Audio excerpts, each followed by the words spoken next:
Bom dia pessoal, aqui é o professor Jameson. Vamos comentar hoje sobre a propriedade chamada momento angular e a conservação desse momento angular. Então a gente fez os estudos sobre como é que as forças atuam na rotação dos objetos, tá? Então entendemos que o torque é a propriedade que referencia essa força, que esse torque é calculado a partir da força que é aplicada vezes a distância que essa força é aplicada por eixo de rotação. Então, quanto maior essa distância, maior o torque, tá? E aí verificamos situações em que esse torque se encontrava em equilíbrio, na qual, quando eu somava todos os torques de um sistema, o valor que eu teria era igual a zero. Agora a gente vai abrir um parênteses, pessoal, para uma propriedade que é relacionada ao torque, tá? Que é o momento angular. E a importância de conhecer esse momento angular por conta da sua lei de conservação. Várias teorias que explicam, por exemplo, o movimento de órbita de planetas são baseadas nesse princípio de conservação.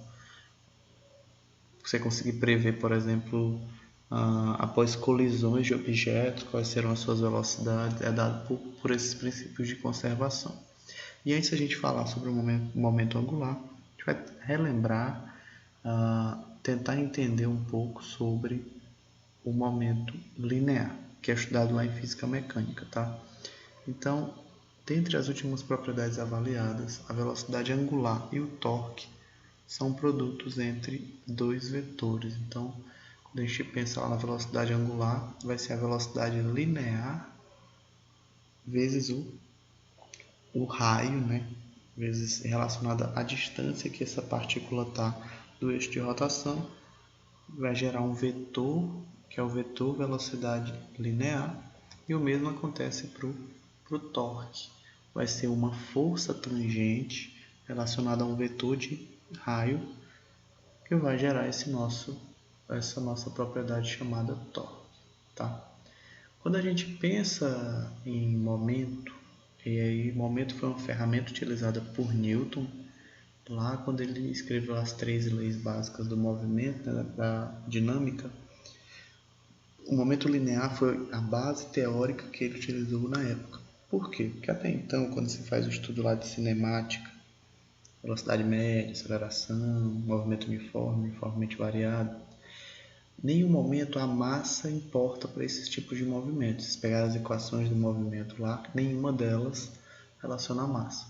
E Newton queria fazer uma relação entre uma ação, que é o que ele chamou de força, com uma aceleração, que é uma variação de movimento. E ele não conseguia fazer essa relação sem pensar na massa.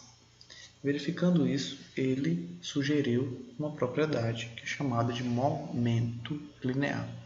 O momento, lá do latim, momentum, ele vem lá para trazer que é a quantidade de movimento que o objeto tem, tá? Que a gente trabalha assim como momento daquela propriedade. De maneira linear, a gente vai ter o momento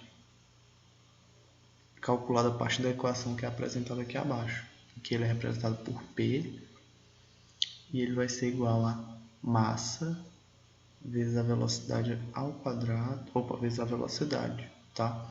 E aí, essa propriedade ela é expressa pela unidade de medida padrão, massa quilograma, velocidade metros por segundo. E o que ele diz? Ele faz uma relação entre a quantidade, a velocidade do objeto e a sua massa, desenvolvendo essa nova propriedade, que diz o seguinte: para a cinemática, quando tu pensa só na velocidade do objeto, aceleração, não importa a massa. Então, por exemplo, se eu tenho um caminhão ou se eu tenho uma bicicleta, ambos a 10 km por hora, para a cinemática, todos os fenômenos são iguais. A velocidade é igual, então a aceleração pode ser igual, a variação de posição vai ser igual, o tipo de movimento pode ser igual.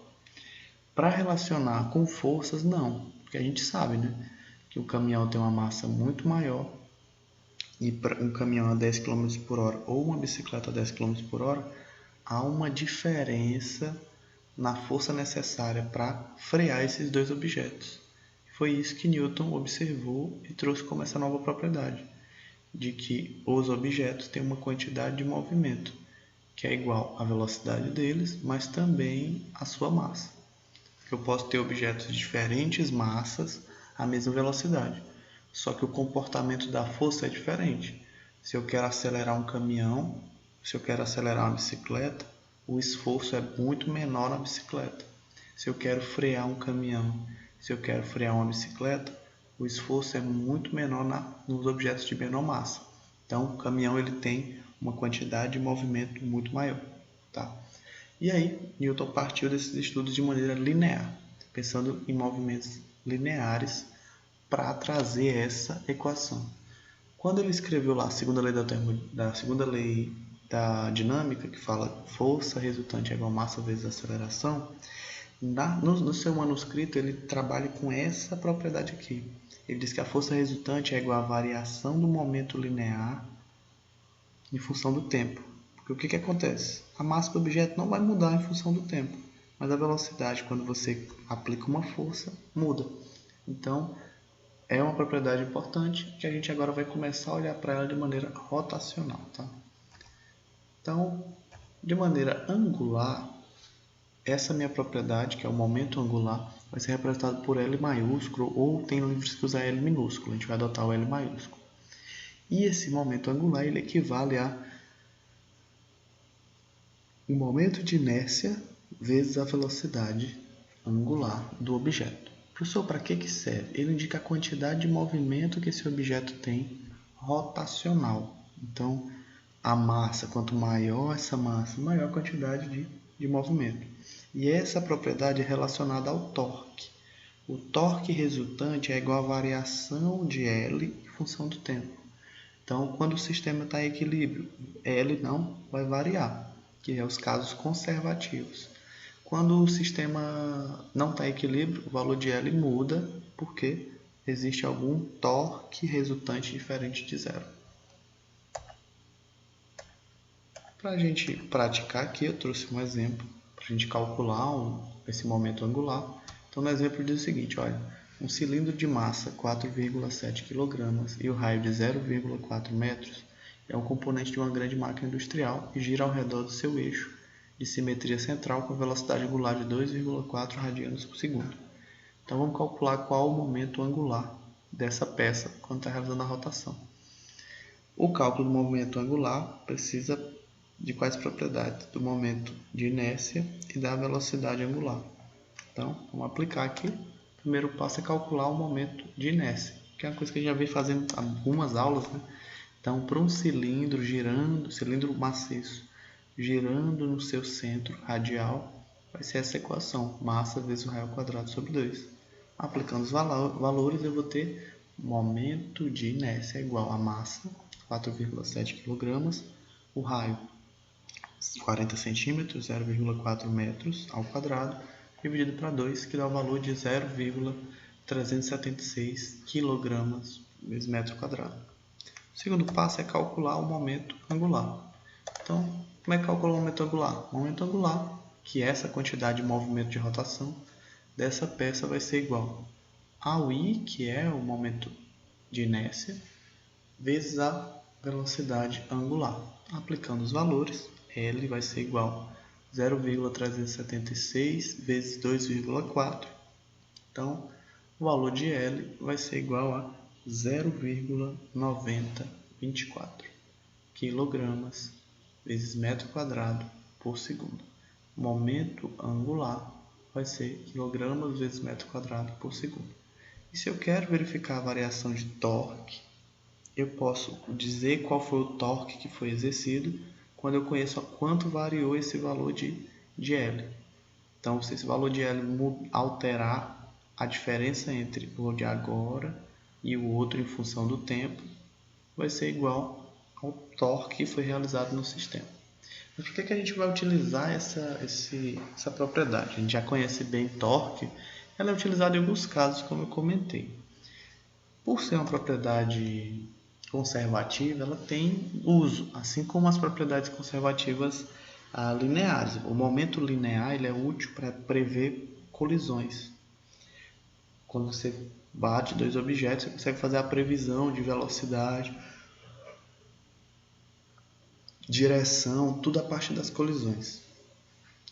O momento angular também tem o mesmo princípio de conservação e ele é muito utilizado, ele é muito verificado em alguns casos, como por exemplo, quando a gente pensa na rotação e nos esportes. Aí vamos aqui.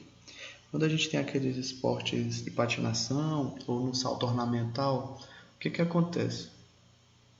O competidor ele começa a fazer o movimento de rotação, isso com o corpo mais aberto. A partir do momento que ele vai reduzindo a sua área, né, o que acontece? O momento de inércia diminui pelo princípio de conservação, ou seja, se não houver forças externas, esse valor do momento angular não muda, se não houver um torque. E aí, o que acontece é que a velocidade da patinadora ela vai aumentando cada vez mais quando há essa redução. O mesmo para os saltos ornamentais. Para você verificar, a maioria dos saltos com vários giros acontece com o corpo fechado, porque quando ele fecha o corpo, ele diminui o momento de inércia, ocasionando um aumento da velocidade angular. Então, pelo princípio de conservação, que é esse aqui, a gente vai seguir o seguinte: sempre que não houver torques externos, forças externas, eu posso dizer que o momento angular inicial é igual ao momento angular final, que ele é utilizado para esses casos, tá, gente? Então, quando eu tiver situações na qual não há torques, eu consigo utilizar desse momento angular para resolver os problemas. Então, pessoal, para a aula de hoje era isso que eu tinha para apresentar, só um pequeno resumo, né? Então, atividade para vocês fazerem e até deem uma olhada no material de vocês, tirem qualquer dúvida comigo sobre essa temática e até a próxima.